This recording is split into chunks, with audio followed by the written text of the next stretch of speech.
All right, folks. Well, it looks like we got shut off there. I don't know. Technical difficulties after a couple hours in, I guess. It just, it's been going so smooth lately, too. So that kind of sucked. But just got cut off, unfortunately speaking. We'll see if we get anybody back in here along the line. Gosh, I don't know what happens with this sometimes. First, sorry about that, folks. We've been having really good streams for a while now where everything's been staying really consistent and good, but everything just froze up back on me. And so, yeah, I think we got a little bit of, I don't know what happened, just sort of juiced out on me. Hopefully we're okay now. Hopefully we're all right. You guys hear me okay? We back. Sorry about that, Jeff. Right in the middle of a very key thought in that moment, too, might I add. So, brutal.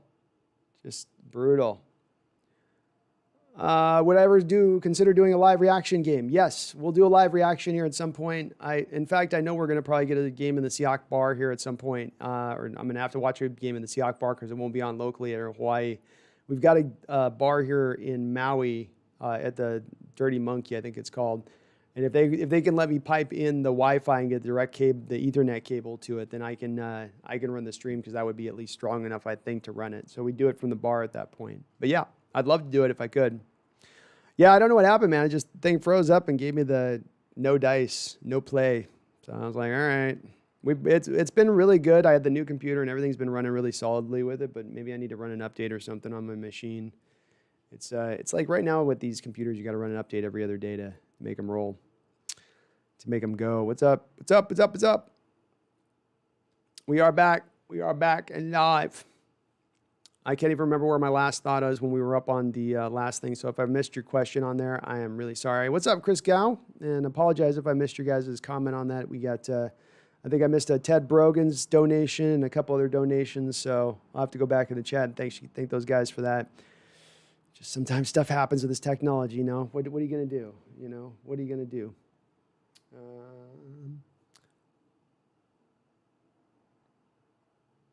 Yes, do please smash that like button. Who is your favorite Seahawk that you've met? Well, I haven't met a lot of Seahawks, Ryan. So the only Seahawk, in fact, I think the only Seahawk I've met, I think, is actually Jadeveon Clowney, as I think about it. I don't think I've not really ever met any other Seahawks. So he'd be my favorite.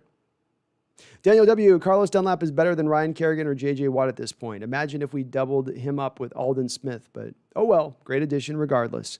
Yep, you could have done something pretty awesome if you could have paired him up. I agree. And I mean, look, who knows what if you paired up Dunlap with Kerrigan, how would it have looked? And then maybe Kerrigan is less and maybe Watt is less, but I think that might even still looked even better than what we've seen so far. But Aldon, I think, is going to be a good player in this league for a couple of years. I think he's going to give you at least 3 or 4 pretty good seasons as we move forward, and it would have been great if they pulled that trade off, but the Cowboys seem like they're going to be silly and sign him to an extension when they already don't really have any cap space as it is.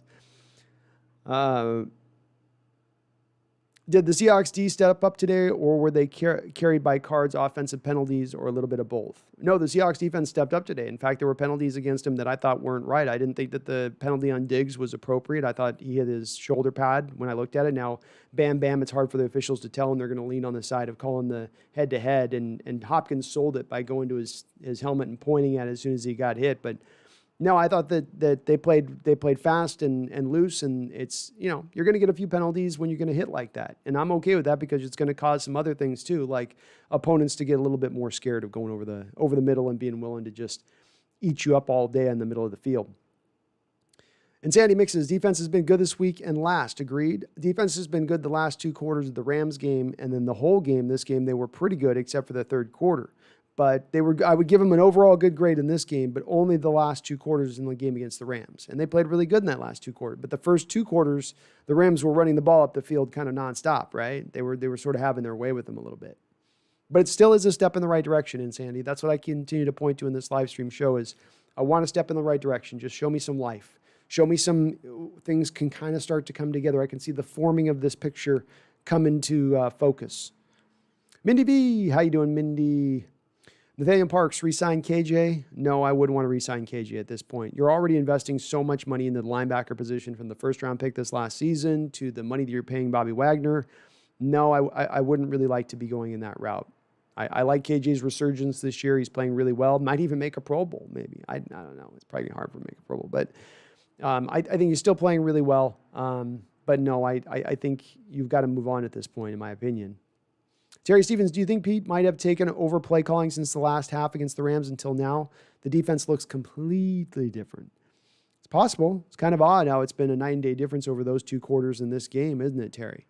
And it has been, when looking at today especially, there was a lot more of that single high safety look rather than the cover 2 stuff that Norton likes to slide into. So there's an argument to be made that that is happening. I don't know that it is. You know, I can't guarantee that it is, but maybe, you know. I mean, it is possible in that respect. So, Guys Gaming, what's your opinion of 2 to 3 running backs getting hurt today? Also, would they hurt? It would look like to me Bo Scarborough got himself a groin. Usually you do the splits, it's the groin that's going to pop on you on that one. I didn't know that there were 2 to 3 backs that got hurt today. It looked like Hyde was ready to roll, and it looked like Dallas was okay. So I hadn't heard on this. I didn't hear Pete Carroll's presser, but I'm not sure. CJ Snack says, question, who's DMAC? DMAC is part of the Hawks Nest family here. He's got his own channel, DMAC Talk Seahawks, but I bring him on from time to time. He's a guy who's been... he was a safety in college. He was at the 2A level, not the single A, which is the name teams that you'd know. But he won a national title at 2A college, played with some pros, and he knows cornerback play, defensive back play, safety play really well. I rely on him quite a bit for some of his insight as far as corner and safety play goes.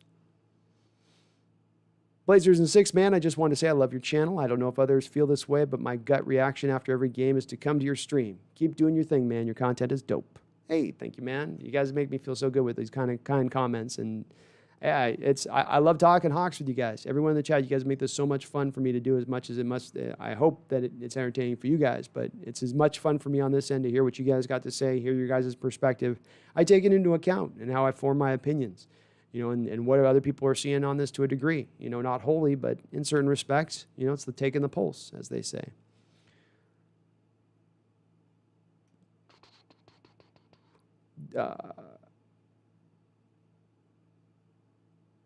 John S. also asked if Pete took over the D. I don't know. I don't know, man. Maybe. It would explain how you'd get to this 9-day difference of the last 2 quarters of the Ram game and this full game. It would, in that respect. And it was the single high look, which we know is Pete's bread and butter. So the evidence would seem to maybe indicate that, but I don't know. I've never heard of Carroll ever being a play caller at any point in time, so I'm still maybe a little skeptical. Minnie V says Seahawks played their best. They did. All 3 phases of the football game, you played good football. And that's the first game this season that you played in that respect, all 3 phases like that. But you've got to feel really good about it. The passing game was on point. The running game was on point. Pass protection on point. Defensively, you held out on the deep plays. You stopped the run. You hit. You got some pressure. There's a lot to feel really positive about this game on, and Mindy. Terry says the official needs to wait just like 10 seconds, look at the big screen, and call it if it's the head or not. The NFL needs to get this right. It's a bad product. I agree, Terry. I never understood the officials can't look up at the big screen instantaneously. Why not? Why not? If I have a secondary moment to relook at something really quick, why wouldn't I take that second if I could? As opposed to I've just got to have an instant reaction and pull it. They're trying to, I know, remove the head hunting and all that stuff, but there's going to be some big hits. It's the NFL. It's the NFL. There's going to be some hits. People are going to collide, you know, and from time to time, a head may bang into another head. Shocker. You know, I'm okay with some of it being legislated out. Some of it gets a little bit, well, if it's on the line, just call it. If you think even there's an inch of a chance or a 1%, call it. No. Austin Williams says Russ is cooking again. I don't know if he's cooking in this game. He was more of it was a simmering pot. It wasn't even a boil. It was more just kind of simmer. But it's okay. He played good. He played efficient. He played safe. No turnovers. He knew when to run. He knew where the blitz was. Very smart in his approach today. Very intelligent Russell Wilson is what you saw today. Dustin says DK cannot be considered elite until he stops dropping so many balls. This is the first game this year we've really seen him dropping a couple balls, and he dropped 2. It hasn't been much of a problem throughout this year so far, Dustin, but he's still cracking on that edge. He's cracking in on that edge. Jordan Deering, seems like whenever our offense has been clicking, defense hasn't shown up. When our D shows up, our offense hasn't clicked. Good to see both sides have a game. That was probably the frustrating thing about last week. You touch on Jordan with the way that the offense played, where you go, come on, Russ. The defense finally puts it together, and now you're going to start throwing flutter interceptions to everybody. Come on, man. Come on, man. But this week, you're right, Jordan. This week it was both working together. They're working together as a team, where you see the aspects working together and how it all kind of comes together. And it was nice to see. It's so much of an enjoyable experience watching a football game, even if it's a close back and forth game. It's still so enjoyable to watch a game like that where you're seeing good football being played. You're seeing guys on point doing what they should be doing.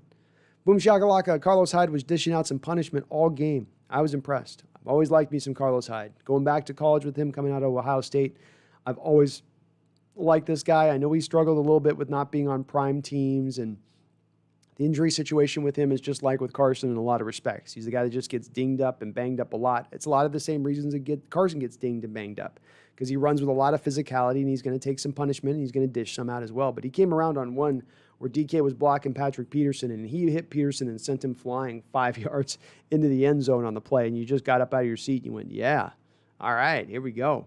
But Hyde's a talented guy. He's a talented guy. He's a very good running back in this league. Not upper level, not top level, not as good as Carson, but not that far away. He would surprise a lot of Seahawks fans in how close those two guys are really together at the end of the day. Jason Voorhees, should we re-sign Carson? No. I mean, another game he continues to miss this week, and maybe he'll miss another game next week. What are you re-signing Carson for? 6, 7 games of play every year? Is that what we're going to go spend $7, $8 million a season on? I don't think that's a good allocation of resources. I think that they just have to go out there and find, it's a guy like Carlos Hyde this year. It's a 1-year, $4 million deal. You can go find running backs out there on the market. Leonard Fournette was out on the market where you could have claimed him on the waiver wire. No one put a claim in on Leonard Fournette. You could have got Leonard Fournette for nothing at the start of this year if you needed a running back. There's always talented running backs out there and available in the market. Always. Always. Just got to be patient about it. And don't overpay. Ryan Cullum, as a Seahawks fan, I'm excited to see Murray's career unfold. Where do you think Trevor Lawrence will end up? I think it does look to me like the Jaguars will end up probably taking Lawrence. That seems to be where I think that'll be where it ends up going. Any thoughts on Adams' play today? It seemed like he was still being sent on the blitz a fair amount, but there seemed to be a better mix. Sometimes the blitz was a bluff and we didn't seem to get. Yeah, I agree with everything you just said there, Jeff. They did blitz a little bit less, still blitzing a lot, but there was more of a mix, which is what I like. Just don't be so predictable. Don't be so one note. Be willing to expand a little bit outside of that. And they were. And that was great to see in that respect. So, yeah, there was better in that respect from his aspect of things. And I like when they bluff a little bit more. Seattle did a little more bluffing in this game, which I like to see. When they seemed to show a blitz throughout the first part of the season and the quarterback saw the blitz was coming, it was really coming. But there was times, at least today, that you seemed like they would come back out of it and back out of it, show it. And it made it a little bit harder for Kyle to get a feel for it. You have to do that if you're going to be a blitzing team. You have to be very good about disguising when the blitz is going to come. You got to be a master of it.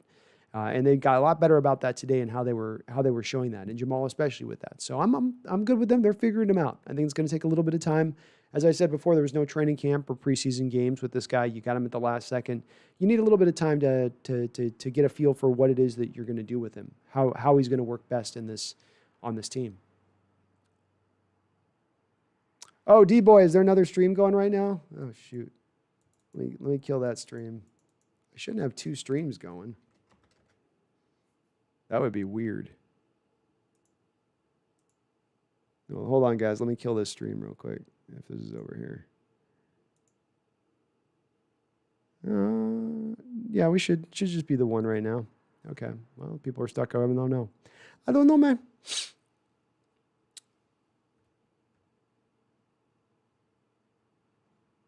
Yeah, I don't know who Guys Gaming. I don't know 2 to 3 running backs got hurt. I know Scarborough got hurt, but I don't know what the other running backs got hurt. To me, it looked like Hyde got through this okay, and DJ Dallas was in a couple of times. Dustin says we keep a winning record all time against the Cardinals. That's all. I'm glad to hear it. CJ Snack says, could Norton save his season and keep his job if the defense keeps playing like it is?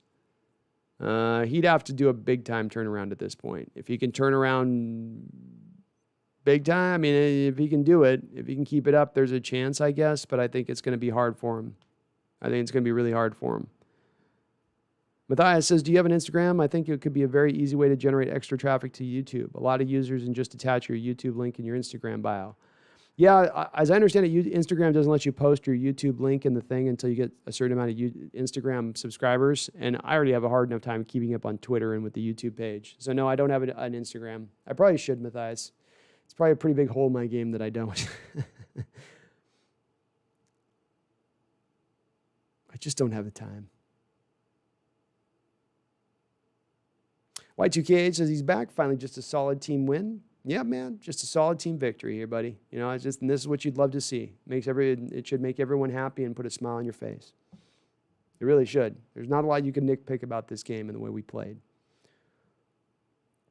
Nathaniel Parks, was it me or saw more 3-down linemen than we've seen all season? I don't know. I didn't pay attention as much on that, Nathaniel. I'd have to look back at the game and check that out. That's an interesting observation, though.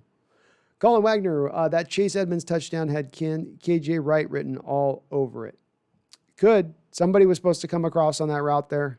So somebody got lost in the trash there and bought on the play fake. That's for sure. He had a couple guys open, I think, on that play, though. Chris Gow, do you think we need an average defense to be a Super Bowl contender? And after the Cards game, have they finally become average? Do we finally have enough to push for a Super Bowl appearance once again? Well, I don't think that you can make a determination, Chris, off just one game. That's or even a game and a half if we're going to take the 2 quarters of the Rams game and bring that into bloom. I think we need to see them beat up on these lesser opponents, as they should, not play down the level of their competition, but get on top of them and press them down as a Super Bowl team should do. So that's going to go a long way to showing us what they are, where they can go. But they if they're playing where they're playing in this type of game, yeah, they're average. And if they're playing in an average place, yeah, they could win a Super Bowl because they have an elite offense. An elite offense with an elite special teams unit and an average defense can win the Super Bowl and has won a Super Bowl in the past. So the formula has been in place. It's been done before. It's probably been done many oftentimes before. I'd have to think about exact examples to give you, but certainly it's been done before. But elite offense, piss poor defense, elite special teams, not too many Super Bowl winning teams I'd gather that they've done that.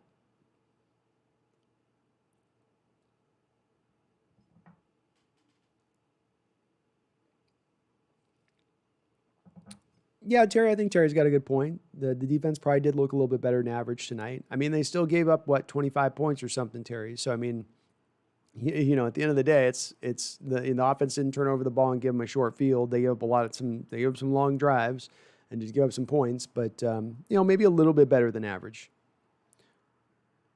Sushi Rice says, do you think the Lewis hold call was the right call? No, I don't. I think that was, he got ran over and it should have just let him play. A little bit of an over-officiated game. Austin Williams, the Hawks Nest. As a Seahawks fan, who has the worst fan base? Great question, Austin. Who has the worst fan base? Do you want, I guess, Austin, I'm going to answer it through two answers. You know, who's the most annoying? And then, who's the worst? And from an annoying standpoint, gosh, dude, this is such a good question. Let me think about it, Austin, okay?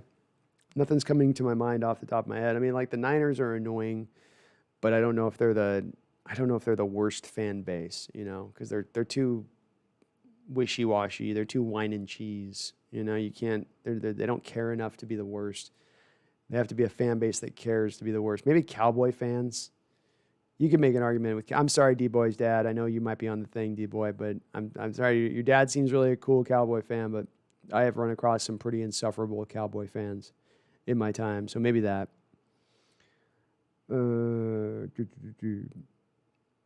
D-Boy says, the Hawks Nest, when we get Griffin back, will that upgrade the D, or will it get worse or stay the same?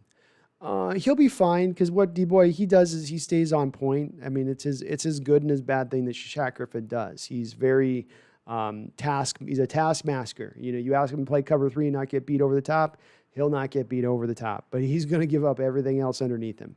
He's had a couple moments with a few interceptions this year. He's had moments where he's looked better, but he's had a lot more moments where he's looked worse. And if we get similar to what we've gotten from Shaq up until this point, for most of what we've seen through the year, it could go downhill. I mean, you can make the argument today that DJ Reed played a better game than what we were getting on average out of Shaq throughout the course of this year. But it's been very inconsistent with Griffin. You look at his Pro Football Focus grades and you look at the eye test.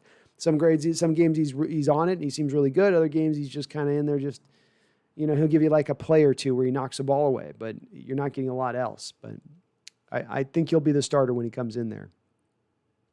Jeffrey Thistle, Seahawks can't beat Kansas City though. I don't know, Jeffrey. I don't know about that. I think we're a tough matchup for them. I think that they struggle against teams that can run the ball. If you have a Carson and a Hyde and you're able to keep the ball away from them and drain the clock and just, get into third and shorts like we did today, and just create easy conversions for first downs and move the ball up. I could see how you could beat them. Protect the ball, don't have interceptions. Absolutely, you could.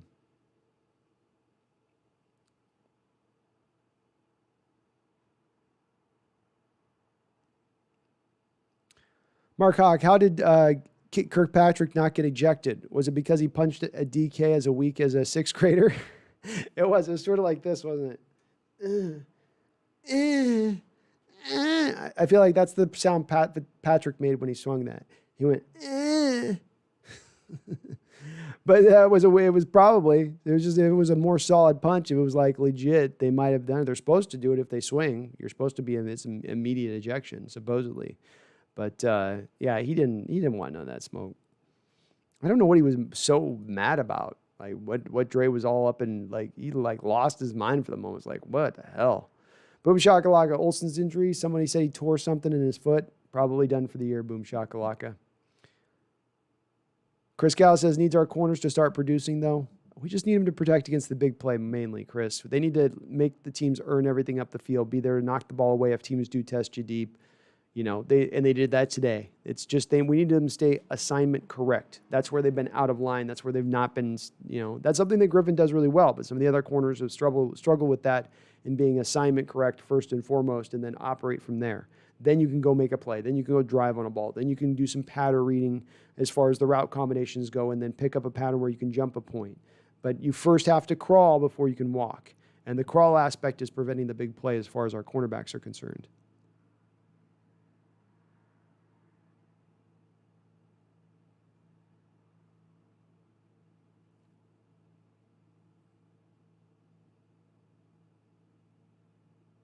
Y2K says, I personally wish each game they just had people reviewing plays quickly. They call it to the refs.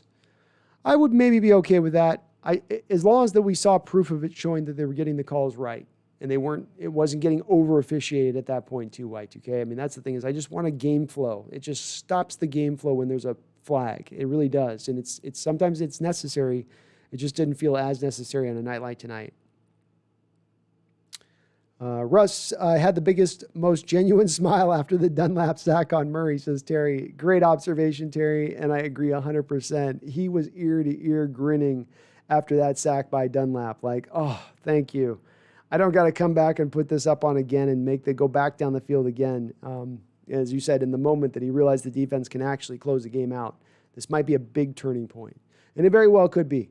Russ having faith in this defense, and there could be an argument made that he's maybe pressed a little bit over the course of the year as the year's gone on, thinking he has to score every drive. And maybe now he can get a little bit more relaxed in understanding he's got a decent defense here and they can make this work. But yeah, he was ear-to-ear grin. It's as big as I've seen Russell smile in a long time, and it was a genuine smile, 100%. He was happy. Ryan says, if you were the Seahawks and got to choose between Prime Cortez Kennedy or Prime Cam Chancellor, who would you take the rest of the year? I would take Prime Cortez Kennedy. Much, much better player. I'm sorry. I love Cam Chancellor. I know he's the heart and soul of that defense. I know he was a lot of ways the engine of the defense. But Cortez Kennedy was one of the best three techs to ever play in the NFL.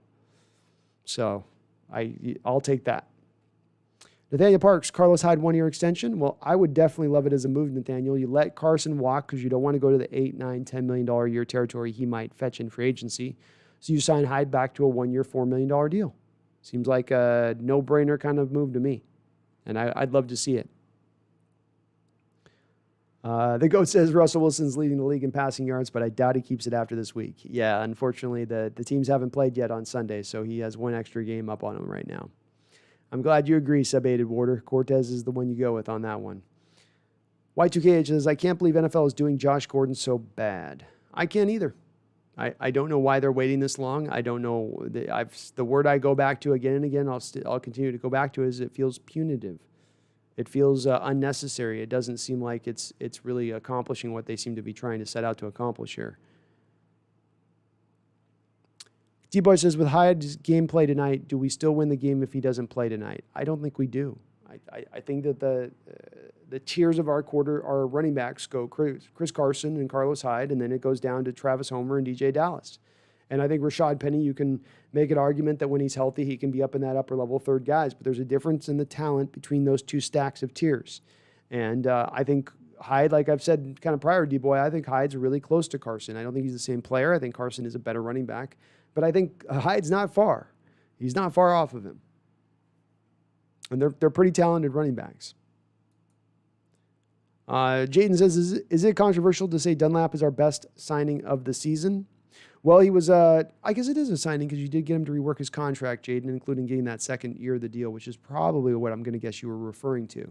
And yeah, it's the best signing of the season. Now, part of the problem is that none of your signings were very good over the season. You know, BJ Finney, Bruce Irvin, Ben Samaya, Greg Olson, So there's not a lot of competition here for the signings aspect of things. But yeah, getting him to rework his contract like they did and getting that next year of him, knowing that we go into this offseason and now next season right now for edge pass rushers under contract as we go forward, Carlos Dunlap, LJ Collier, Darrell Taylor, not bad. Rasheem Green, I think, still has another year. That's 4 guys right there. Certainly you're going to want to fill out the ranks as we go into next offseason based off what we've seen this year so far. But at least you have a base to work off of, right? You have a base coat to put the second coat over the top on.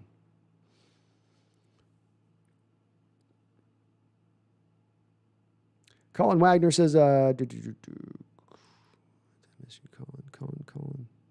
Shoot, I think I missed your comment there, Colin. Oh,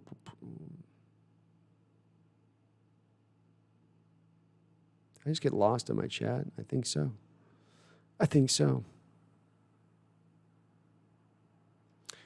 Dustin Elrod says, Hawks Nest, top 5 teams excluding the Hawks. Obviously the Steelers, Kansas City Chiefs. I'm going to put surprise Indianapolis Colts in that realm, Green Bay Packers, and the Buffalo Bills. Those would be my 5 on that one. Outside of the Hawks, of course, Dustin, as you indicated.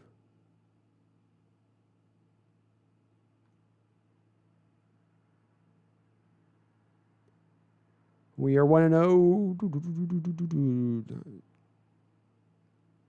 Austin Williams says, the Hawks Nest, do you think if Russ wins MVP in Super Bowl, does he become the best quarterback in the NFL? Yeah, well, there's always going to be people who are going to like, when you got a guy like Mahomes in the league that are going to lean back to Mahomes. So, and he's a younger guy, he's the new shiny toy. So he's going to just capture the imagination of certain people. So you'll never get a consensus on this. But he certainly, I think, has reached into that level where people recognize him as one of the top 3 quarterbacks in the league right now. And that's always going to be an opinion thing based on who you prefer. Some people prefer Rodgers. Some people prefer Mahomes. Some like us in the Northwest, like us in Wilson. So it's more of that. Eric99 says, Mullins was the fluke. We game planned for Jimmy G, not Mullins. Perhaps, Eric99. The one thing I'll say with that, though, is that Mullins has tearing up the secondary once before, so that makes me believe it's maybe not a fluke. He's gone into CenturyLink when we had fans in the stadium and pulled off the same exact performance we saw at the end of the 49ers game. To me, a lot of what we saw there, Eric, was Jimmy G just doesn't fit well against the Seahawks. It's not something that he seems to operate well against, but beyond that, he was playing on one leg, too. Every throw, that back leg was coming up off the ground, and you're supposed to have both legs planted as you're coming through the throw. So I think that affected him a little bit. He tried to fight through it, and it was to our benefit that he did. Jonathan Sosa, Hopkins sold that hit from Quandre. Am I wrong? No, Jonathan, that's just what I've been saying. I think he hit his shoulder pad, and I think Hopkins was so quick before he even landed on the ground, Hopkins was pointing at his head. And the officials saw that and then pulled the flag. I think that, and you saw a lot of the Cardinals receivers doing that. Fitzgerald did that on a play where Diggs broke up a ball in the end zone, and Fitzgerald was looking around for the flag, and they're doing a lot of looking around for flags, hoping this officiating crew were going to bail them out. But no, I thought it was a bad call, Jonathan. I thought Diggs made a great play on the ball. And it was a horrible pass. Shervin says Eagle fans are all toxic. Maybe they sure were salty after last year's playoff game. Austin Gibson says Flowers looked like a decent corner tonight. He did, and he's had some moments, Austin. I mean, he's had some tough moments this year, but he's had some moments too where he's not been awful, where he's made a play, where he's looked competitive. I've always maintained I felt like this year coming into it just more of a confidence thing. He got shook after last year's playoff game with the Devontae Adams, and he just kind of seemed like he had heard a lot of offseason talk about his poor play, and it was sort of like in his head a bit. I'd like to just see that kid play with some confidence and see where he could go with it. I never think he'll be a great corner in this league, but I still think there's some upside to him. Eric 99 says, I'm living in the last century. Joey G. Awesomer, other than the Hawks, who is the team to beat in the NFC? Green Bay Packers. I know that a lot of people go, well, they're finesse. They're easy to beat. You want to go into Lambeau and tell me you're going to feel confident in January? Really? I'm not. I'm not confident going into Lambeau in January. And there's a very real possibility that that's the way that breaks out and shakes out.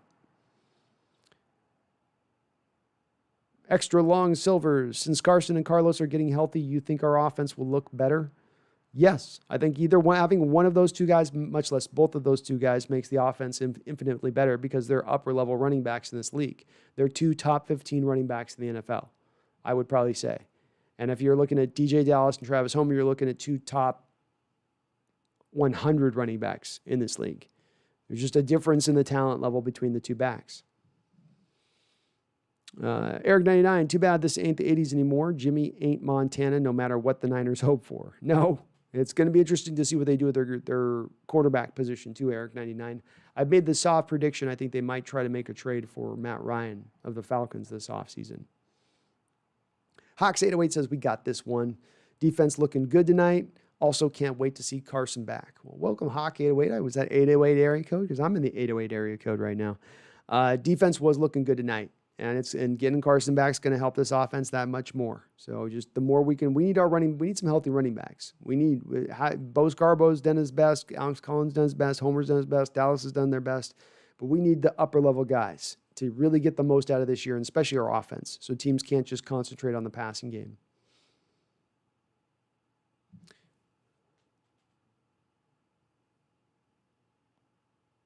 Matthias2351 says, what are the 2 or 3 things that I still worry most about this team? The thing number 1 on my list right now is the ability to handle blitzes. And they did it tonight with some great game planning, moving the pocket, moving it away from the middle of the blitz where teams were attacking up through the middle in their blitz game for the last few games against other teams and opponents. And that was the game plan against us. How do you get away from that? Move off of it. So they have to get a longer path, a more fortuitous route to get to Russell, and he gets a little more time to then make a throw and then just give him some short throws. So the blitz, picking up the blitzes, the recognition of the blitz game remains to me still one of the big issues that I'm going to worry about because the good teams, that are out there, be it the Packers or the Saints or the Buccaneers, they're all going to be able to blitz. I think health is the second thing. As I mentioned prior on this, we are now standing after last year being the most injured team in the NFL, missing the most games, our starters, due to injury than anyone else in the NFL last season. We now stand number 2 this year, just behind the 49ers. And we're just barely behind the Niners, who have been, quote unquote, decimated with injuries. So that becomes the number 2 factor that pops up because as we saw last year, injuries can end a whole season. They can upset the whole cart. From a third aspect of things, I would probably then point to, if I had to above anything else at this point, just say the cornerback play. Can it remain consistent against opponents that have the great wide receivers out there? Because that seems to be the undoing. They seem like now they've been able to at least solidify the pass rush enough, but is the cornerback play going to be able to remain strong and good? So the first 2 things I'm really worried about. The third thing I'm not as worried about is the first 2 things. And Sandy Mixon says, DJ Reed feels like our best corner right now. I think he should start once Shaq is back. Hard to get him to start over Shaq. It would, Insanity, but I could understand why you'd think that over Trey. I get that. You could sell me on that. Jonathan Sosa says, do you think we should consider signing Clay Matthews and or Aqib Talib? I think Aqib Talib is up in the booth right now. But if they could bring Clay Matthews in, I would love it. The problem with bringing Clay Matthews is that he has to be paid over $2 million because he's currently collecting $2 million from the Rams to sit on the couch this season. So you have to go above the $2 million to bring him off the couch. Do they have that salary cap space to do that? I don't know that they do. And I think we would have seen him by this point, with as bad as the defense and the pass rush had been before these games, to have seen that kind of move made. For whatever reason, Carroll's just not hot to trot on former USC players. It's not his thing, man. You know? Extra long silvers. You think when Carson and Carlos are healthy, they'll be game changers? I don't know if game changers. They just keep the offense balanced extra long, and they make teams have to pay attention to the running game, as opposed to just dropping everybody in coverage or just going to these exotic blitzes. A lot of the way we attacked in a running game today was we would run away from where the blitz was coming. And so you're just attacking where there's an open hole there to go at those Cardinals, where those exotic blitzes look great. But if you got a running game that can attack the open spaces, that's how you're going to bust off the 10, 11, 12-yard runs that Carlos Hyde was busting off, especially up the middle like we saw. So I don't know if it's game changer, but just keeps the offense able to function appropriately. Colin says, when Shaq Griffin comes back, we roll with Trey Flowers, or do we swap TJ Reed as their number 2? I don't know. I don't have a good answer for you guys on who we go with over TJ, who if you go with Trey Flowers or Reed. I guess I would lean again towards thinking the coaching staff would go with DJ Reed because they have a lot of data on Flowers. They might feel like they know what they got in Flowers. And I think in a game like this with Flowers, he got a good matchup. And Hopkins works well in Flowers' favor because he's not so much a physical, freaky guy that's just going to run past him. You get another receivers be, like a Devontae Adams type, or a Mike Evans type, or Godwin type. I think that Flowers probably struggles against those type of guys. So maybe they do go that route. I think they'll probably give this Reed a kid a try out there. Nathaniel says, best aspect of the defense overall this season. Well, there hasn't been a whole lot, has there, Nathaniel? The best aspect for us this season so far on the defensive side of the ball has been stopping the run. And they've been very good at stopping the run so far this year. And this game was probably their crowning achievement of stopping the run so far because, you've had Kenyon Drake burn you before in the past. You shut him down. You've had Kyler Murray burn you. You shut him down. Even Edmonds gave you some trouble at the end of the game. In the first Cardinal game, you were able to shut him down. So very impressed by the run stuffing ability of the team right now. Matthias says, I'll be watching these games thinking, HawksNest is pissed right now. Matthias, as I've said before, I'm sometimes not the funnest person to be around watching Seahawks games, especially when they're going in the direction like the Cardinals game went a couple weeks ago, or the Rams game, or the Bills game especially. I am just, I would use the word insufferable, and I try not to be that way. I try to be just cool and chill out and relax, but man, I get my emotions get up. I get in my emotions. Nathaniel says, Olsen was a waste of money. Yep. We can concretely say we thought at the time maybe that's a little bit too much money. That might be a waste. And now we can concretely say, and when I said at the time, we had a live stream during the free agent period as it kicked off. I said, I just get worried about this guy, man. He's had these foot injuries, and you don't get less injured as you get older. And if you had lower leg injuries, they tend to prop out and sprout out more as you get older into your mid-30s. Tough way to spend that $7 million. You have to think that money could have been spent in a better way. Joey G. Awesomer says, other than the Hawks, who is the team to beat in the NFC? I think it's the Packers, Joey. And as much just because of the fact they've got enough talent, I think defensively they can be tough. They get after the quarterback. They got the corners that can cover back there. You can run against them. I like them as a matchup against us because I think if we have a healthy Carson or Hyde, we can run the ball on them. But it's the aspect of as well that they could easily go 14-2. And even if we go through the rest of our schedule and win every game out, we're only 13-3, i.e. they get the home field advantage to the playoffs, i.e. we got to go into Lombardi. We got to go into the Lambeau to get to the Super Bowl. So it just makes our road that much tougher. I'd be almost more confident going into the Thunderdome, against the Saints with no fans or a few fans than going into Lambeau in the middle of January. Dark says, team to beat in the NFC is the Saints. You must be feeling Dark. You must think, Jamie, you're a Jameis Winston believer, my guy. I mean, he's got talent. He's the first number 1 overall pick a few years ago. I get it. Jonathan Sosa, I don't think the penalty was worth it on the Diggs hit. No, I don't think it was a penalty. I don't think when Diggs hit him, I don't think that was a penalty personally. I thought it was a clean play. Just my opinion on that, but I thought it was a clean play.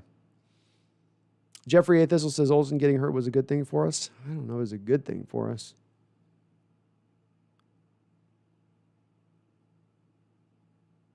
I'll catch up on the chat. Sorry, I get a little bit behind here.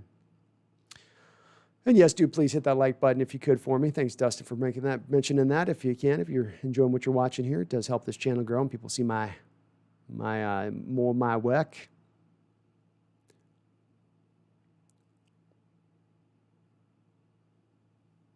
Jeffrey A. Thistle, 99 times out of 100, Olsen catches the ball and falls over. He's definitely not an after the catch guy, that's for sure, man. And extra long silvers, I don't think they'll be game changers, but I think they'll be boons. They'll help the running game out and having those guys healthy. Jaden says Cam Chancellor disrespect is actually insane. Well, it's Jaden, again, it's not as much the disrespect on Cam as it's the props to Cortez Kennedy. And as I said, if you're talking about a guy that's very close to what you've got in a guy like Aaron Donald's a better player at defensive tackle at the 3-tech in a 4-3 scheme than Cortez, but he's not a vastly better player than what Cortez was as a 3-tech in a 4-3 scheme. So I know why you like yourself some Cam, but when you're weighting the two, there's not been a lot of all-time player. In my lifetime, as I'm thinking about it, it's like you've got you'll have Aaron Donald, you'll have Warren Sapp, you have Cortez Kennedy. I mean, off the top of my head, I can't think of a lot of 3-tech guys that have even gotten into the Hall of Fame. It's a very hard position to get into the Hall of Fame. So it's much harder to find. Y2K says prime Cortez or prime Aaron Donald. That's the real question. It's prime Aaron Donald. I'm a homer. I love Cortez Kennedy, but Aaron Donald is a freak. He's the modern day. He took the mantle over for J.J. Watt's prime, and he picked it up, and he's now the guy running with it. I mean, he's the biggest problem in the league, in my opinion, as far as a defensive lineman goes. So Cortez was great. Aaron Donald's will have a legitimate argument as being one of the all-time best 3-techs ever when he retires. I haven't heard on Brandon Shell, Boom Shakalaka. We'll have to wait on that one. It didn't look good. Looked like a high ankle sprain minimum to me, which means you probably don't get him back until potentially the playoffs at that point. But you could get him back by the playoffs because it can be a 4 to 6 weeker. Dustin says, I'm glad Russ is not the MVP favorite. Sean must remain the lone winner. I'm glad from the standpoint, I think it got maybe in his head a little bit with needing to get the stats, needing to get the yards, needing to keep the pace up. I don't know for sure, but I wondered that a little bit. So I'd be happy with him not necessarily winning it, especially get the Lombardi. Ice Broad, Pete Carroll has given up on DJ Dallas.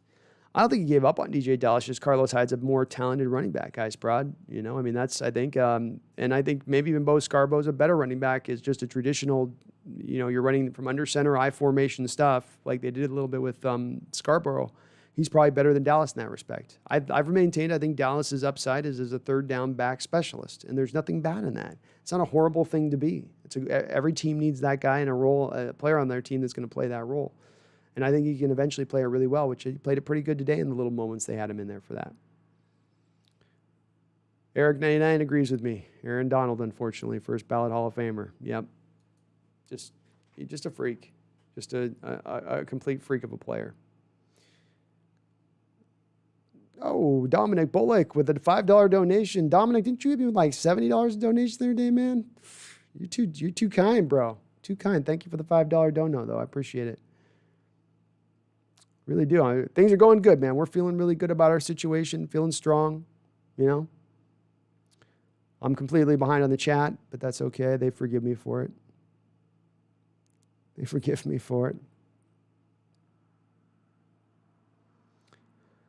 Colin Wagner says, the refs calling it different this year. The Diggs hit on Hopkins was bang, bang if I've ever seen it. I expect that to be a no call in the regular NFL game. I don't know. They've been calling that stuff more and more through the years on the head stuff. And they've been on it this year. I mean, they ejected Diggs earlier in the season, Dustin says, predict which season Russ will get a devastating season-ending injury. Happens to a lot of quarterbacks. I mean, Dustin, in this game, he had two points where his knee ricocheted off the ground on one, and it looked horrible, and he reached back to his leg, and he's got a couple this season that I've seen him take some hits this year that have been as bad as any I've seen over recent years. I don't think he's taken the cumulative damage this season that he has in years past over and over and over again, but there's been just some bad ones. Seahawks78, if the Seahawks somehow make it to the Super Bowl, who would you think would have a better chance at beating? The Steelers, the Chiefs, the Bills, the Colts? I think we would have the best chance at beating. Well, I don't want to face the Bills again. I saw that enough, so I'm good on that. I think we probably have the best chance of beating the Colts because Phillip Rivers isn't going to be able to get us down the field or beat us up down the field on those deep routes. He's just going to have to dink and dunk. And I think against their defense, we can get something done. So we'd stop their running game, turn them one-dimensional. They'd be the one I'd most want to play. And then behind them, it would be probably like Steelers. I might want to play the Bills the least out of all those teams, to be honest with you. I don't know why. I don't know. They seem like a tough matchup for us. Mark Hawk, is it me or is David Moore making too many dumb and costly plays? Penalties, missed blocks, not knowing where he is on the field. Gordon would be big, and that big red hammer. Goodell knows it. He would be. I think he would be an upgrade. And I agree. I think you're missing. He made a little catch on a yard where it was third down, and he just needs to dive for the pylon, and he just sort of just lackadaisically walks out of bounds. And I remember thinking on the play, what the hell are you doing? How do you do that? You must have thought it was second down on that or something. I didn't see a lot of other. I didn't probably notice some of the spots, but maybe he was missing some other blocks too. But he's been pretty solid this year. But that third down play was not good. That wasn't a good look. You got to dive for the pylon there. Salty Tears, Card fans here. Good game. How are y'all doing? Hyped up, I'm sure. Hey, what's up, Salty Tears? And yeah, we're feeling pretty good. I think the chat feels really good. We really felt like Salty Tears, this was a must game for us. You know, if we lost this game, it wasn't that the season was over. We might slide through the back door of the playoffs, but nobody thought we were going to be at that point pushing for a Super Bowl contention. Now, at least we still feel like we got the hope. Hope is alive. Hope springs eternal. That maybe we now can still sit and have a little bit of hope that the possibility exists to get back into that Super Bowl contending point and maybe even push to win the game. So there was a lot right on this game, Salty Tears. It was a good game. You guys got a solid squad. Your team is headed in the right direction. It's all you can ask. You got solid management, solid coach, solid scheme. Everything's in place for you guys to have the success in the next few years. And the final key ingredient, of course, of that is that you have the quarterback of the future, the franchise quarterback, and you guys definitely have that. So feel good about where your team's going. You guys are going to be, I think, our biggest rival as we move forward over the next couple of years. Boom Shakalaka, Diggs gets a personal foul game, penalty every game. Yeah, I just wouldn't feel as hard on him with this, you guys. He's doing stuff with these hits to put this in the back of the players' heads to think about. And it will have an effect as you go through the season when you put these hits on tape over and over and over again. There's a benefit to it. There's a cost to the penalty, and I get that. But I want him coming up, lighting up guys. I want him kind of hitting these kind of hits I want to see. I don't think he's going to get ejected like the Patriot game. I think that was a fluke thing. But this is what I call worth the price of admission. What we're going to get back in return for these type of hits are worth the 15-yard penalty. Nathaniel Parks, do we try to replace Dwayne Brown this offseason? I think we probably try to, Nathaniel. I think that there's a good chance Dwayne retires after this year. A really good chance. In fact, he's probably the most likely guy on the team right now outside of KJ Wright as being in that retirement row. He's probably number 2. So I could see it. Seahawks rain. Yeah, NFL rules are confusing. Was it a flag for a late hit, but the ball was overthrown? And then, too, a Seahawks rain is on that play, it's thrown behind him, where it's like, how's the defender supposed to know the ball's going to come behind the player? He's reacting and driving on the ball as he thinks the quarterback's going to throw it accurately. The quarterback throws it behind. The receiver reacts to the throw behind. It's a different strike point from when he's trying to initiate the contact on the hit. And it's a bang-bang where the receiver's bending in towards him as he's coming down through that. It's just one of those plays where it's, again, I get why they got to call a penalty to a degree, but some of it was that that was one on the line that I think they let Hopkins sell it. I think they let him sell it on that one.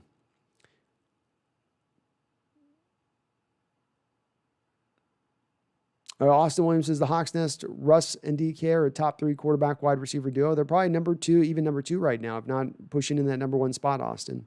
Absolutely agree. I'm excited about what we get for them now and what we've got for them coming up here in the future. Seahawks rain. How are we pretenders in first place in the toughest division? Laughing out loud. Is somebody saying we're pretenders? Oh, Gotriots. Gotriots says we're pretenders.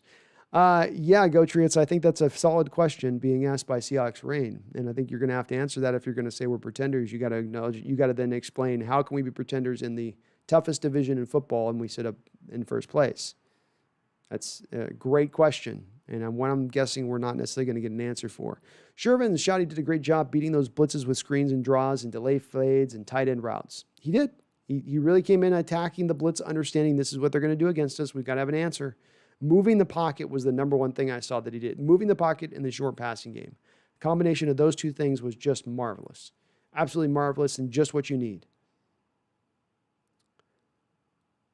Salty Tears says, do you feel like the Hawks have cemented themselves above us with this win? I love you guys, but I feel like this win will make people discredit our cards. What do you think of us after this game? No, I don't think that there's any of that going on here, Salty Tears. I think, as I said, I think you guys are going to be the biggest rivals for us as we move forward into the next few years. I think the team, people will recognize you as a team that in the playoffs, no one's going to want to play you. Who's going to want to play you in the playoffs if you guys get in there going on the road? You got nothing to lose, no expectation. You can play loose and free and easy.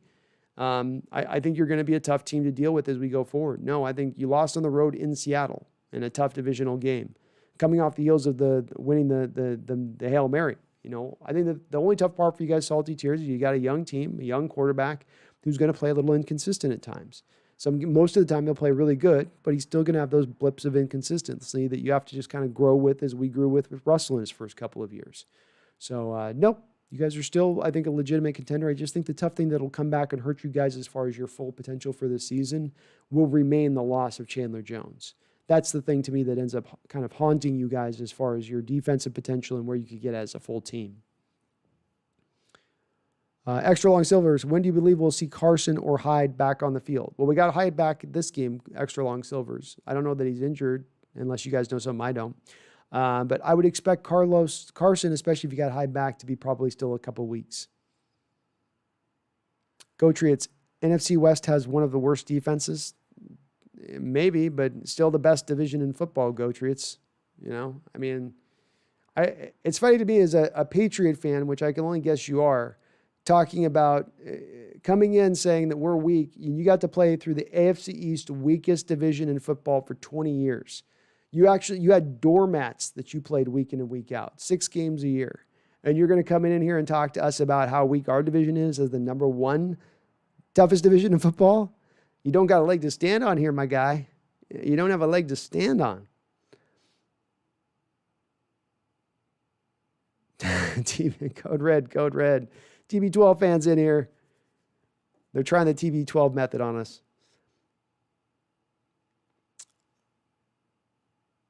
Yeah, Go Treats, I notice in all you're pointing out on how bad the defenses are, you're not pointing on how good the offenses are. And it's an offensive-driven league, not a defensive-driven league. So don't really care. 12-man nation, NFC East should be banned from the playoffs, how bad they are.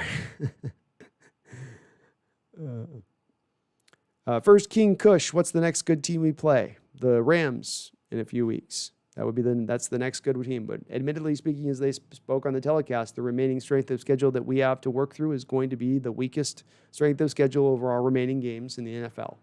I can acknowledge that.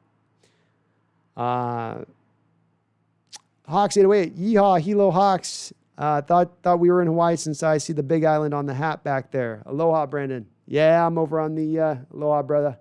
I'm over on Maui on the west side. Go Triots, nobody complained when the Giants won the Super Bowl at 9-7, and they got swept by the Redskins when they won the Super Bowl. That's true. That's true. It's also what we call Go Triots an outlier or an anomaly. Because when you take over the last 20 years, there's not a lot of teams that have been able to duplicate those same kind of results. Extra Long Silvers, Carol says we're almost healthy in a post-conference. What do you think this means? He's referring, I think, mainly to Rashad Penny and Darrell Taylor. Who I know that they hitched their wagons pretty strongly to Darrell Taylor being able to come in and generate some pass rush once he got on the field when they drafted him. So I think that he's probably pointing towards that more than anything else. But you have cornerbacks coming back, Shaquille Griffin coming back. I don't know about Dunbar at this point. But probably feels good that's probably what he's talking about, just those cap of couple guys. Mark Hawk says, besides Rodgers and Adams, the officiating and the 0 holding calls against the Packers in Lambeau ever in January is the 3rd best player for the Packers. Yeah, they were known for years getting away with what they called the crab block, where they would just basically crab onto the defender as he came into him. And for some reason, it was a technique that officials let him get away with for years. They've gotten down on him a little bit more about it, but yeah, you're right. It's you just don't want to go into the ambiance of Lambeau. You don't want to let the officials let it get into their head. We played in the playoffs in Lambeau before. I think we lose every time, so I don't want to go back there.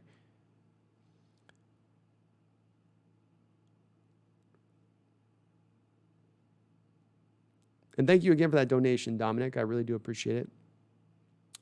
Hola, Aiden. How you doing? First King Kush, do you think we'll win the next 4 games? I do, First King Kush. I'd maintain if you get through this tough 5 stretch of games, I'd hope we could get 3-2 out of it. But we got 2-3. It's not bad.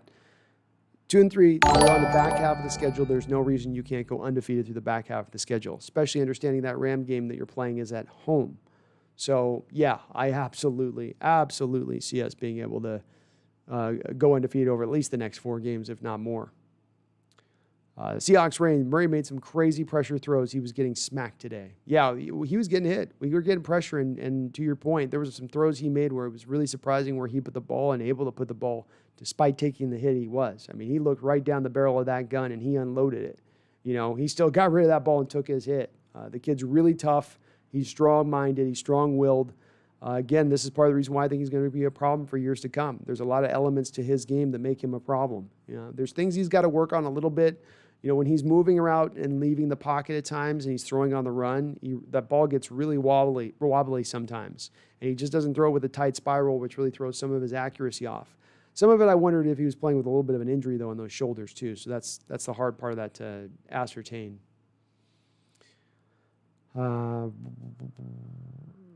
Rams splashing skills, I think all except the Rams, and they win the division, but we face the Eagles in the playoffs.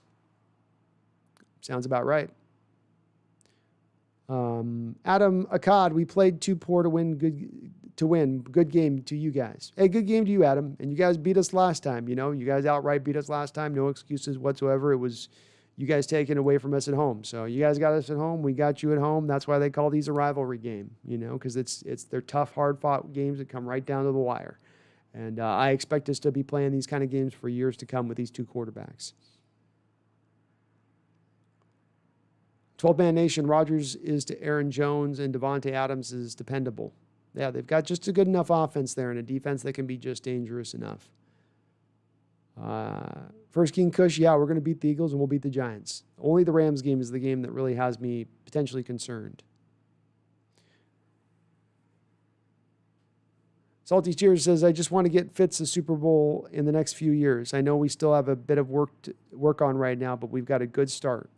You've got a great start, Salty Tears, and you had a great draft. You had a great free agency. I mean, this is what when you start stacking these periods up, and you got your quarterback right, and you got the coaching staff right. That's how you lead yourself to getting to success, to getting to division titles, to getting to potential Super Bowls. So you're right there, Salty Tears. Your team's got every chance to do it. You know, a couple more tweaks and turns this offseason to get things just right. You could be right there.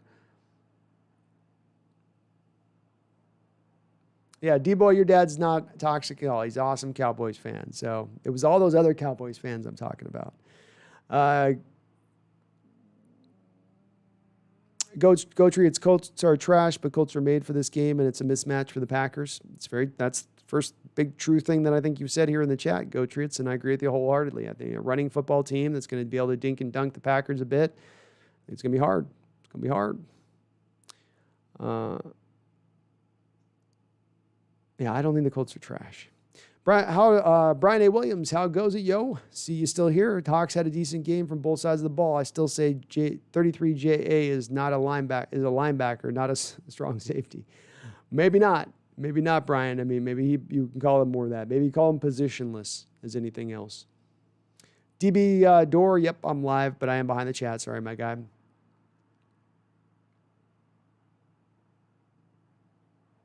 Damn, he goes hella long. I do go hella long. I do indeed. We got some long stuff. We got some long live streams. Splashing skills, you think you're worse at watching the Seahawks game than me? I legit act toxic. Splashing skills, I'm not overstating it. I'm horrible. I'm really horrible. Like there've been times where I've had to segment myself away and just watch the games alone because it's just not any fun for anybody around me and I can't do anything about it.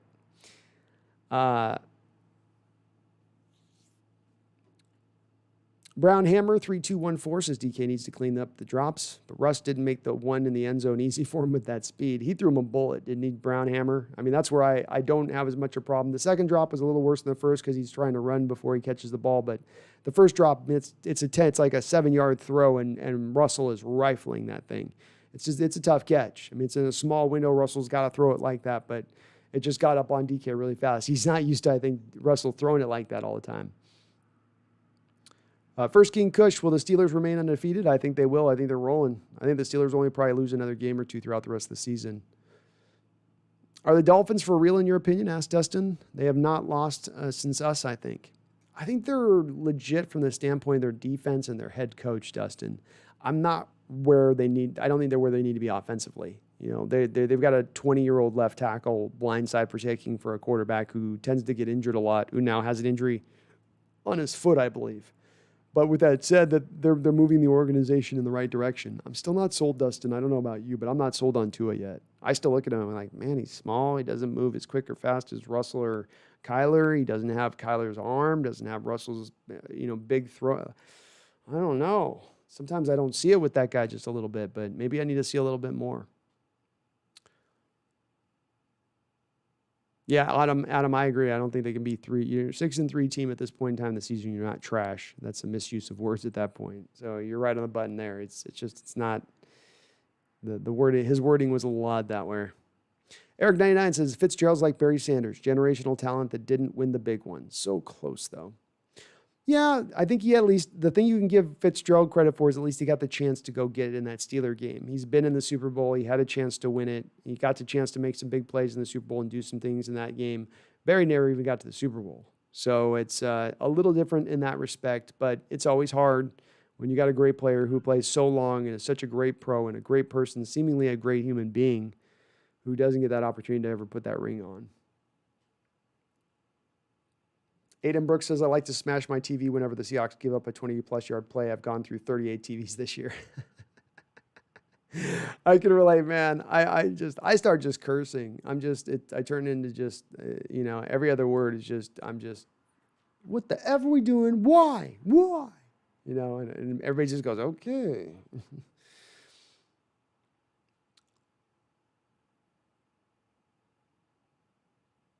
Oh, yes, please do hit that like button if you are watching. Helps the channel grow out immensely. Brett Lawlaw says, Seahawks need to sign Marshawn Lynch now. I agree with you, man. I've been begging for it for a while, bro. I've been begging for it for quite a bit of time, saying let's get him in here. So I'd love to see it. Doubt it's going to happen at this point. They would have done it, I think, if they were going to do it. Insanity Mixes, rank your top 5 Seahawks all time. So we've got to get, boy, I'm going to piss off Dustin with this one. Russell Wilson will be there. Obviously, Steve Largen's going to be there. Walter Jones is going to be there. Cortez Kennedy's going to be there. And then the fifth one's a hard one for me. I mean, it's a really tough one for me because I would probably make the argument from just pure spectacular play for a short period of time and how good he was. Kenny Easley would be the guy as the fifth. But the longevity aspect maybe could be picked upon when it comes to Easley in that respect. But I would probably lean to being that being my list. Salty Tear says, yeah, Fitz is just a legend, even if he were to retire before we win a Super Bowl. I want to see them show him some sort of respect unique to him when they finally do win one. He's a guy that's he's a pro's pro, man, Salty. He certainly is. And boy, he's beaten the hell out of our Seahawks over the years. You could do a highlight cut-up reel of just his play against Seattle. Seahawks Ray Donald beats triple teams sometimes. Yeah, he's just a freak. Donald's just a freak. You watch the cut-ups of him and what he does on that defensive line position. He's just a freak. There's nothing like him. There's not been a guy quite like him. Aiden Brooks says, Lumen Field sounds gay. Gonna miss the clink. Yeah, I don't know. And somebody was trying to say, we'll call it the Lou. I was like, no.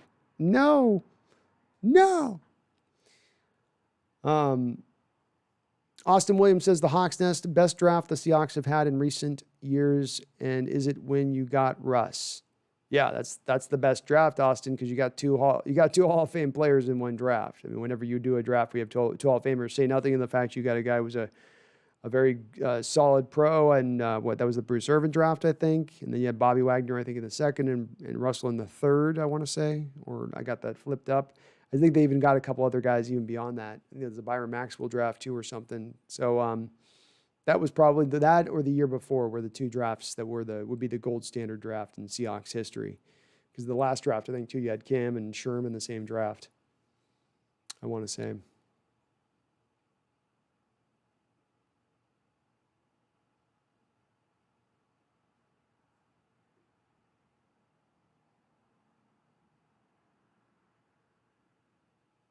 Team 12 usually turn on the slow chat, makes it easier to catch up. I'm going to have to start doing that, I think. Yeah, especially if we get back and getting the trolls back in, just spamming the chat.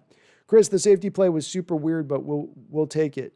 Do you think it changed the mood of the game because it helped the Seahawks go one touchdown ahead? Yeah, I think it was a big play at that point. Yeah. I mean, as we've seen this year, how many times has Dixon punted inside the 5-yard line, and offenses have not been held back by that at all. They've been able to get right up the football field and do a 98-yard drive on our ass. So, yeah, that was a big play to be able to have that happen when it did. And again, props to LJ Collier rushing from the defensive tackle position. He is a guy with limited upside as a pass rusher on the edge, but he is a guy who I don't have an assessment from as far as the defensive tackle goes, i.e. there could be some potential there for him as a pass rushing defensive tackle in those NASCAR packages that Seattle used to like to run. We haven't seen run for a while, but he'd be a great addition in there in that kind of package.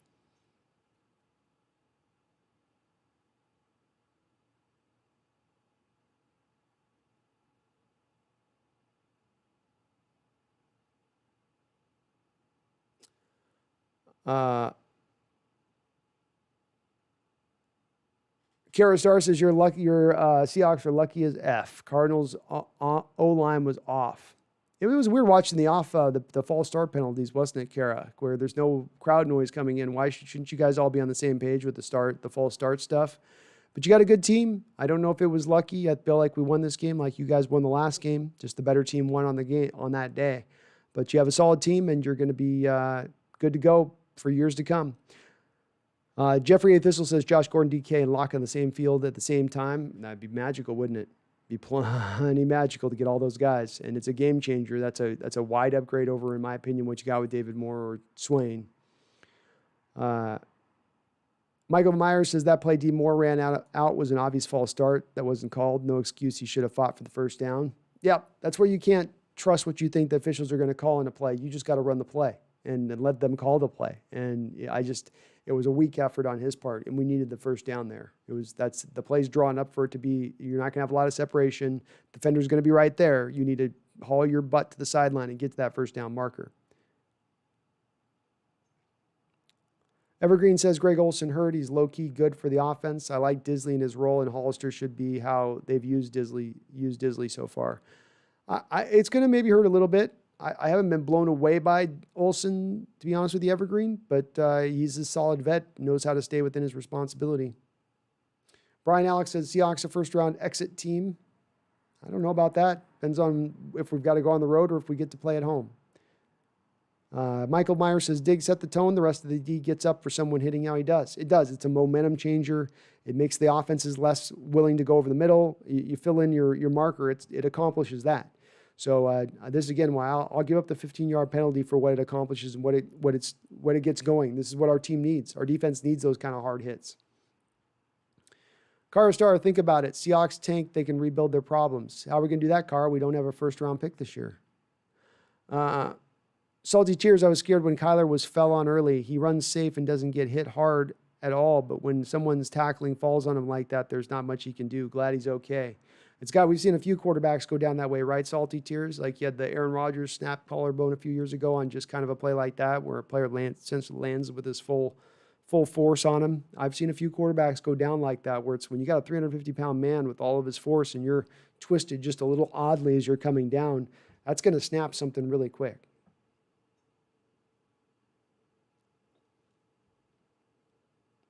Easy53 says, was that pass interference with Larry Fitzgerald at the end? No, as the telecast commented, and I actually was up ahead of him saying it, and then they said it, but the defender has the right to the ball. If he's making a play for the ball, he has the right to the space to go get that ball.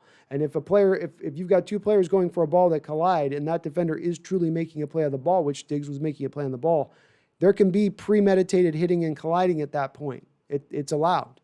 It's when the player is running in and hitting the player, not making the play on the ball, that will be called. But if he's going for the ball and he goes through the player, they will allow that play to stand.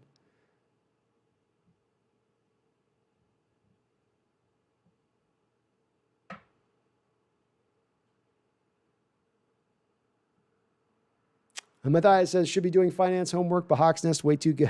Thank you, man. I appreciate it. Have a good night, V-Hawk.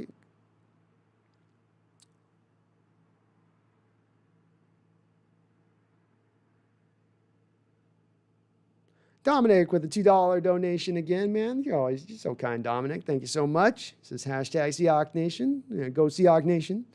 I just can't tell, Dominic. You had the Steelers logo last time, and now you got the Washington football team, I think. Just trying to pin you down. But I appreciate the donation no matter what. Matthias, who would you guess we play in the playoffs, Hawk Nest? I think somebody mentioned the Eagles. I'm going to go with the Eagles. No, I'm not going to go with the Eagles. We get the first round bye. And after the first round bye, we play in the second round. I have a lot of faith in our division. So how about this for you Card fans out there? We play the Arizona Cardinals in the second round after their shocking first round win against the Eagles.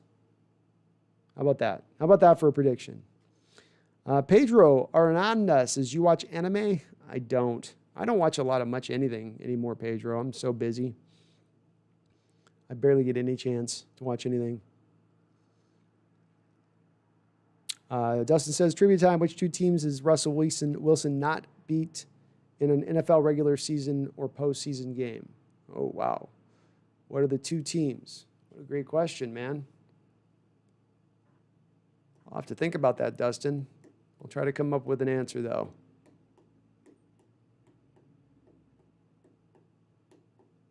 Wow. It's got to be two AFC teams because I think he's beaten every NFC team.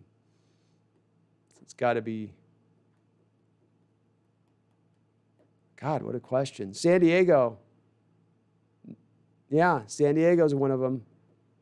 I'm going to think of the other one, Dustin. San Diego's Chargers are one of them, I think. Tucson, Poker News. Quick question. Does it seem like the play calling doesn't fully exploit the unique advantages of DK? Yeah, Tucson, this was a problem for us last week. It was a problem for us in your first Cardinal game, which is probably why you're pointing to it. Is you've seen it in 2 games. Seems like they don't always they kind of underutilize him a little bit. Like he should be getting somewhere in the neighborhood of 8 to 10 targets a game, and you've got him down in the neighborhood of like 4 to 7 targets a game. So I'm sure we would like to see a little more of that, Tucson. Now, if he doesn't drop those 2 passes in this game, he's out. He's got 5-6 catches for 110 yards. It's hard to nitpick that if that's the kind of production that he's going to give you. And that's kind of been the production we've gotten through him for most games this year.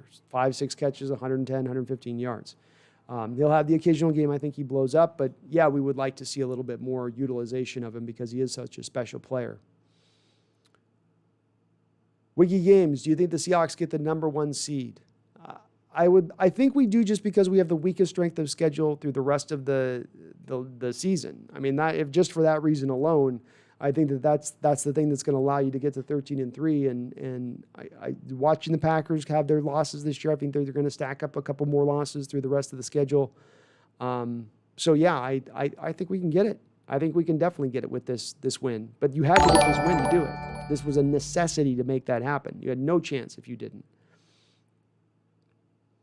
Yeah, homie, seems like every time we run, people get hurt. Should pass more.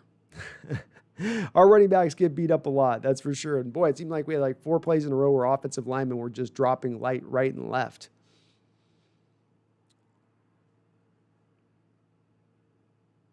Yo, homie, I am on Twitch. I forget what my name is on Twitch though. I don't get on there very often, so I created a Twitch channel and then didn't do a bunch with it. But I'm trying to get over there more. I'm going to do a few things with it soon. Eric99, why is it that every time we play the Cards, we lose a running back? They're trying to kill they're sniping our running backs, man, Sean. I don't know why, but they are. Or Eric. Sean says, opinion on Diggs. That 1 pass breakup was sweet, but I feel like he's just a wasted body on every other play. Well, part of this, Sean, I think, is he's playing the single high Earl Thomas role. And there's a lot of games where Earl Thomas didn't necessarily show up. Earl could be playing a great game. He's cleaning up all the back end stuff. Quarterbacks aren't even challenging him on the deep stuff. So then you don't see him on screen very often. You think, oh, what is he really doing here? But that's the role that you play on this defense. The single high safety, he's not going to be seen very often in what he's doing back there. And the same thing's going to be true with Diggs. But I thought Diggs played his best game of the year so far. He's played below average throughout the season. I've not been impressed with his play. But tonight, he turned it around a bit. He played with a little bit more fire, in my opinion. I liked what I saw. It was more vintage of what we saw when he arrived on the scene last year. Debo says the Miami Dolphins are the best team in the NFC West. I think so, man. Well, I don't know. I'm still a Bills man. I got the Bills still, D-boy. Sean says also he misses a lot of those torpedo tackles. He does miss tackles at times. He's definitely missed a few this season. Cold Young. Nicholas asks, is the defense turning a corner here? I'm cautiously optimistic. I think you chose two good words to use. Cautiously optimistic, Nicholas. I'm optimistic. I want more data before I'm going to derive at a point of saying, oh, we fixed it. It's turned around. We're good to go. It's all cleaned up. No, I'm going to need to see more than that. You're going to play against some weak need opponents here as we got coming up. You know, you need to beat up on these teams. You need to handle business. You don't need to have some stupid, silly loss that pops up. That's going to show me a lot further about where this defense is getting to and where we're pushing towards. And I expect them to do that. So that has me in that cautiously optimistic state, but we do need to see just a little bit more data, get a little bit more information, so to speak. Austin Williams, I am a Cowboys fan. Be in my shoes for a game. Yeah, you just got to get your owner out of there, man. You know, I think the day, and it's unfortunate to say, but the day Jerry Jones moves on from this world, there's going to be maybe a better day for the Cowboys fan potentially. Your owner's got too many hands and too many cookie jars on that team, and he needs to just let the player personnel people run the thing. Ewan Tyrell, good morning. What a win and much needed. Go Hawks. What's up, Ewan? Always good to see you in the chat. Dom, will the Seahawks pick up Tack M? No, Dom. The Niners I've already said that they have no misgivings about the groin injury that caused him to have his physical failed with the Cincinnati Bengals. So they're going to accept him in if they place the claim if no other team does ahead of him, and they have the waiver wire priority over us. So teams that are the losing teams have waiver wire priority over the teams that are leading the division. Zorn 76, solid win tonight. I agree, Zorn. Very solid win. We're feeling really good about this one tonight. The Wizard asks Sean Alexander, and I think you're asking in regards to why I didn't have him on as my fifth best player in all time in Seahawks history. And yeah, I just don't. And this is a place, unfortunately, Dustin, I don't want to lock horns with you here tonight on this one, man. I have my respect for Sean. You know that. He'd certainly be in my top 10. But I just have Kenny up just a little bit higher. But yeah, Sean for me it was a little bit based on just the fact that he had a couple of Hall of Famers blocking for him and some good elements of play. But Sean was a great player and one that I think Seahawks fandom in general undervalues and sort of knocks on a little bit too hard at times. Zorn 76, Norton actually called a pretty good game. He did, Zorn 76. He was varied. He wasn't one-dimensional. He was willing to make adjustments. He threw different things at Kyler, so it wasn't just the same thing over and over again. Very happy with what we saw to Ken Norton today. Colton asked, what grade would you give the defense overall today? I would be at I'd give him an A- today. I'd go an A-, B+. I probably lean to A- though, because they had a tough task up ahead of them. The Cardinals were pretty healthy coming into this game. They had their full allotment of their arsenal. And you held Cardinals down on the running game when they've been so good, especially Kyler Murray was astounding. You got pressure. You didn't give up any deep passes. You made them earn every inch they got. Yeah, I'll go A-. What happens to O-line now with the injuries? The way it'll work is that I believe you are going to get Posick back next week. Posick slides back into center. Lewis slides back over to right guard. Then Jamarco Jones slides into right tackle. Yeah, Dom, no on the Tack McKinley. He's going to probably go the Niners if somebody else doesn't pick him up. Peter O'Keefe, Metcalf played well tonight. He did. Even despite those two drops, I thought he played pretty damn well tonight. I liked what I saw. Salty Tears, I hear you talk a lot about us missing Chandler. I haven't seen any of your full live stream, but thoughts on Buddha and Simmons as he improves. Yeah, and it's just as mainly salty because I feel like Chandler is what the defense runs through in the same way that Aaron Donald, the Rams defense, runs through him. I mean, he doesn't get as much hype as Donald, but has he really been that far off as a player over the last 5-6 years from what Donald's been on the edge? Maybe not as dominating, but still a very, very good player. So I think it's just the vital piece there for your puzzle. And when you look at a guy like Budda Baker, Defensive Player of the Year candidate in a lot of respects, playing outstanding strong safety play, certainly playing better strong safety play than Jamal Adams is, I think. But I have always liked Budda Baker. I think he's instinctive. He's just a football player, right? He's just out there thinking, being smart, knows what to do, has a plan. He attacks, comes downhill. There's not a lot to not like about Budda Baker's game. There really isn't. You can't really pick much apart outside of maybe size, but even that he makes up for because he plays big. So he's sure tackler, good in coverage, understands how to both play zone and man. But the number one thing I can say about Budda, and it's always the number one thing when I can say about these guys that are in this lens of things, is he's just a football player. He's just an outstanding football player and knows what he's doing. And he's going to be a good player for years to come there. Smart contract of you guys to sign him to that extension. I think Simmons, as you said, he's going to continue to improve. He's improved through the course of the season. The tough part about Simmons playing at LSU is he was playing kind of positionless at times. They moved him all around the place. Well, now you arrive at the NFL and they're trying to figure out where to move him around and how to utilize him. It's the problem with being the ultimate chess piece is that you get overmoved and nobody ever ends up finding one place for you just to kind of sit and lock in at. You saw this with Minkah Fitzpatrick with the Dolphins, where the Dolphins moved him around too much, had him in too many different positions, having too many responsibilities. The Steelers simplified it, asked him to clean up their back end as a safety, and he's done an amazing job since he's arrived there in that role. Same thing is going to be true here with Simmons. Once they find him that role and they can figure out how to utilize all of his skills, he'll be just fine. But he's played better and better and better as the year went along, and I think he's exactly the type of the type of modern-day player you need to have on a defense where it's positionless. He's a guy who can do a lot of different things in a lot of different ways. He can cover this guy. He can rush the passer at times. It's a little bit of what we have in Jamal Adams, but it's just a bit of a kind of a bigger version, you could say. So I loved him as a draft pick for you guys. I think he's going to be fantastic for you. And you guys still got your left tackle, I think, in the second round of your draft this season, which were two really big moves of your draft. Part of the reason I liked your offseason as much as I did.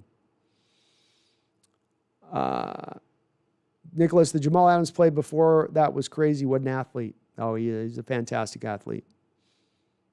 And Budda is a beast. Budda the beast. I wish we had picked him. Zorn 76, Clowney doing nothing in Tennessee, by the way. It comes down to Zorn 76. You can look at the stat column or you can watch the game film. When I'm watching game film and Clowney's on the field, he's generating pressure. He's the only edge defender for the Tennessee Titans generating any kind of pressure. Is he getting sacks? No. But is he still being very good in the running game and generating pressure? Yes. Would I be more happier with having him here? Yeah, I would. D-Boy asks, is Jamal Adams a little too blitz happy now? Do you think he should drop back more? I tend to like him, D-Boy, coming downhill. I don't want him to. I think they found a nice balance in this game, and I think they'll continue to kind of feel it out, and it'll be an ongoing kind of project to kind of feel out best how to use him. But I think they're figuring it out more and more. I do. Alex A. Metcalf looking sexy in that ESPN feature. I'll take your word for it, Alex. I'll take your word for it. Dustin, thoughts on our jersey tonight? Thank God it wasn't all the crushed lime green, Dustin. They just went half on the lime. That made me feel better about it. I don't need to see I don't need the full lime experience. Peter O'Keefe, Seattle still on top in the NFC West. Well, technically, they are now. If the Rams win this week, though, the Rams would be above us by half. By technically, not a half game, but by the tiebreaker. But we have a chance to come back at them. So, thoughts on thoughts? I just can't do the all-action green, Dustin. It drives me crazy. It hurts my eyes to look at all that green. Colton Young, I want to know if Ken Norton had a role to play in the defense stepping up or if it's mostly the players. It's probably a bit of both, Colton. They did things schematically that were above just what the players were doing on the field. They varied things. They didn't run seemingly the same blitz over and over again or just the 5-man empty blitz that they run sometimes. They had some purpose in what they were doing, but the players also played a lot better. They were in their spots. They weren't having the breakdowns that we've seen. Brian Wilson, seriously, no talk on how Damian Lewis has been great anchor in the middle of the O-line. Dude has taken on quite a task, and his pass pro is legit big time for a rookie. Well, I'm not as big on his pass pro, Brian, so that's the place that I think he has struggled a little bit. But everything else you said is absolutely true. He's going to be an anchor for years to come on that line. He can move people off the ball in the running game and create holes for you, and especially for us we love to run inside zones so often. That's just what you need.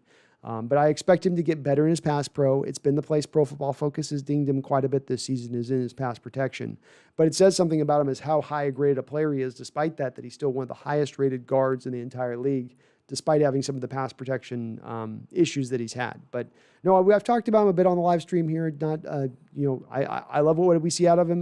We've needed to get some young offensive linemen with some upside on this team for years, It's been desperate, the situation. We finally now start to have that. We can now start to maybe build that great offensive line that we've all would have liked to see Russell play behind, because you like to think about the potential of where the team could be having that kind of line.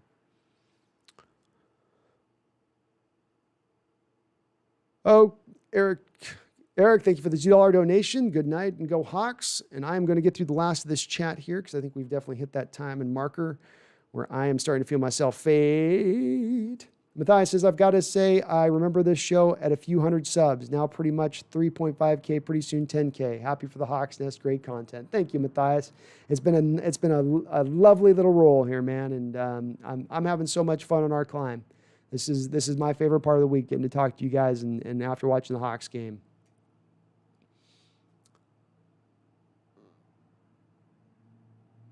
Well, it looks like we got through all the questions. WK Gaming's guy says he's got the Giants winning. I could see them. They're coming on strong, aren't they? Gaming. Now they are. It's not a good sign their coaches are having fist fights, but they are still coming on. They are still coming on. John Robinson says, still going. You're a stream god, Brandon. Well, I'm hitting my end point now, so we're definitely running through. I'm reading the comments from all over the place now, so it's up and down. I just want to try to get to the last comments, make sure I didn't miss anything. Brown Hammer 3214 says, what do we need from the draft? I think I lean towards cornerback, and I'd like to hit the offensive line. I like what we've got out of Shell at right tackle. Certainly Lewis looks strong, Posick at center, but we need to find a left tackle for the future, and we do need a left guard. I don't think that Iupati's ankles are going to hold up for another full season. Peter says Hopkins can catch almost anything. Why didn't they have him double teamed? I think they vacillated between the double team and the single high look with the safety, Peter. I don't have the all-22 film, but this is what the analysts were referencing a bit, where I think they were sometimes having the corner playing like man and then the safety help over the top. Sometimes the corner just drops back into his zone and they allow him to have those little just short routes. But they did a good job with that. They held him down to his least amount of catches and his least amount of yards all season, Peter. So it was a successful effort. It was a successful strategy. Evergreen asked, does anybody know how Tyler Lockett's doing? I don't on that one. I thought he came back after the injury. I thought he got back on the field. So, Colton says, final drive was sketching me out a wee bit.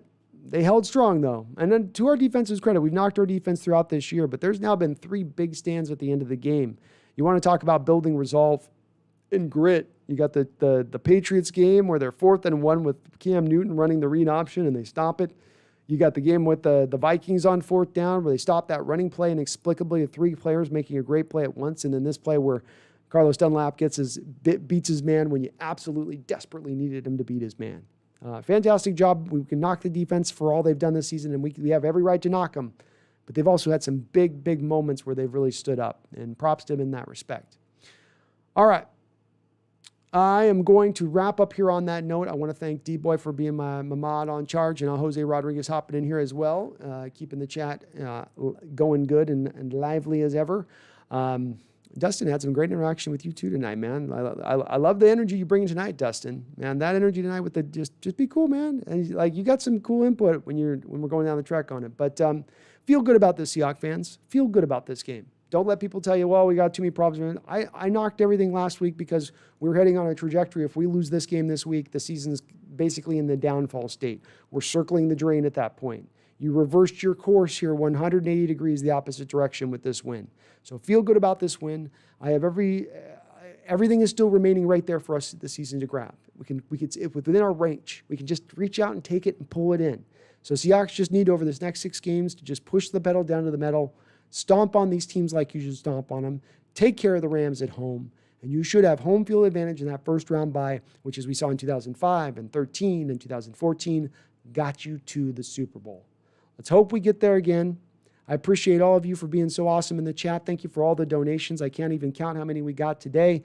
Retta McDaniel, Dominic, Eric99 with the $2 donation, D Nugget. Thank you for all those donations. You guys are awesome for it. I will try if I can DMAC this weekend with another show with you guys. We're able to talk some football during the game or something on Sunday. I don't know. I got to play it kind of loose and free on that, but hang in there with me. You might see me talk again here in a couple days. Either way, don't you guys ever forget, never forget, go Hawks.